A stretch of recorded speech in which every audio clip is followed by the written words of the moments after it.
আল্লাহর দেওয়া অক্সিজেন গ্রহণ করি, আল্লাহর দেওয়া দুনিয়াতে বসবাস করি, অথচ এই দুনিয়াতে বেঁচে থেকে আল্লাহর দেওয়া শ্বাস নিঃশ্বাস ভক্ষণ করে দুনিয়াতে চলে, গর্ব করে চলে, এক ওয়াক্ত সালাত আদায় করি না। কেমন মুনাফিক মার্কা মুসলমান বলেন আপনি?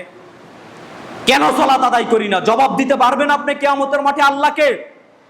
আল্লাহকে কি জবাব দিবেন আপনি বলেন? আপনি এক ওয়াক্ত আপনি সালাত আদায় করেন না, ড্যাং ড্যাং করে শুধু জুমার দিন চলে আসেন, আর সারা সপ্তাহ খবর থাকে না। কি হিসাব দিবেন আল্লাহর নিকট আপনি বলেন?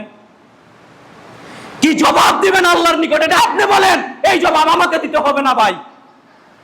সম্মানিত দ্বীনি মুসলিম ভাই বোন, আমি হাদিস অনুবাদ করে আপনাকে বলে গেলাম, একটা মশার দানা সমপরিমাণ যদি এই মূল্য থাকতো আল্লাহর নিকট, তাহলে কোনো কাফের, কোনো মুনাফিক, কোনো মুশরিককে এক ডুব পানি পান করাতে আল্লাহ দিতেন না।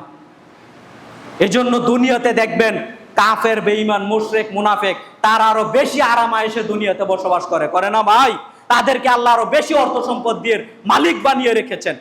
পৃথিবীর বুকে আপনি 10টা ধনী মানুষ খুঁজেন, পৃথিবীর বুকে আপনি 10টা ধনী মানুষ খোঁজেন, দেখবেন 10টার মধ্যে 9টাই হবে কাফের, বেঈমান, মুশরিক। কথা বুঝাতে পারলাম? কেন?